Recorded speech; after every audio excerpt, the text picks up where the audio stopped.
C'est une routine que le virus n'a en rien perturbée. C'est 20 minutes à pied tous les matins. Comme vous le voyez, il y a des gens dehors. Peut-être un peu moins que d'habitude, mais il y a quand même des gens.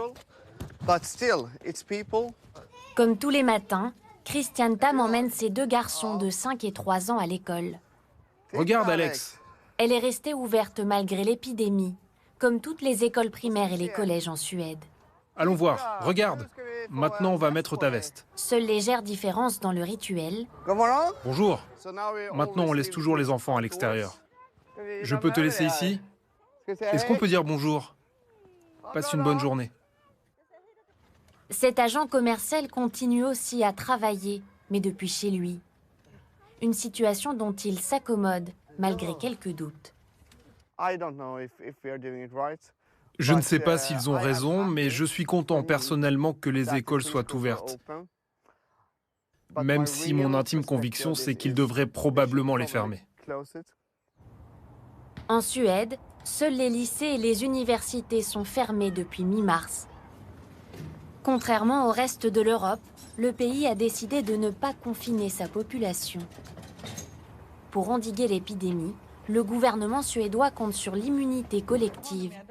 Il estime par ailleurs que le confinement est une mesure trop drastique, un choix aussi économique. Dans 80% des familles suédoises, les 2 parents, que ce soit un homme et une femme ou 2 hommes ou 2 femmes, travaillent. Et fermer les crèches et les écoles aurait de graves conséquences économiques.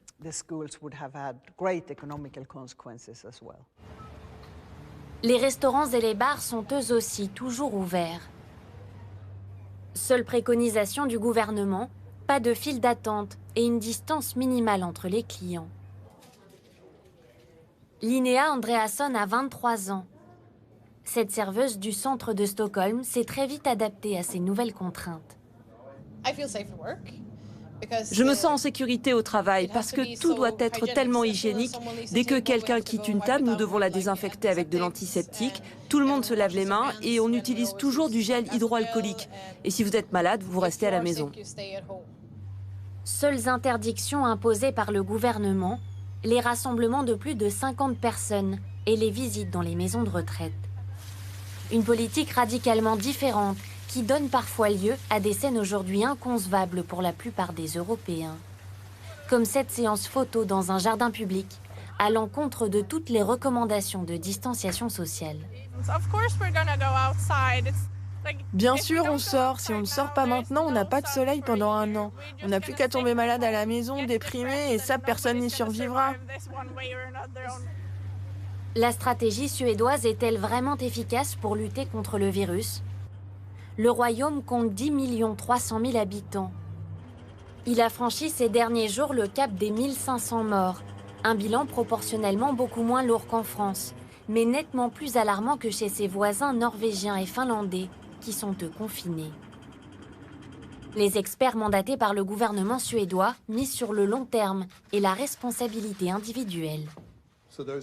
Il y a un nombre d'indicateurs indirects qui montrent que la façon dont nous avons mis en place la distanciation sociale fonctionne et que les mesures non contraignantes sont efficaces, peut-être tout autant que dans les pays qui ont instauré des mesures contraignantes.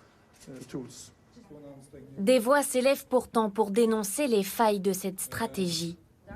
En Suède, les personnes âgées ont payé un très lourd tribut depuis le début de l'épidémie. Malheureusement, on n'a pas réussi à protéger nos aînés assez. Nous avons constaté une explosion des cas dans les maisons de retraite. Beaucoup de gens sont morts. À Stockholm, épicentre de l'épidémie, près de la moitié des maisons de retraite sont contaminées. Les citoyens d'origine étrangère sont eux aussi durement touchés.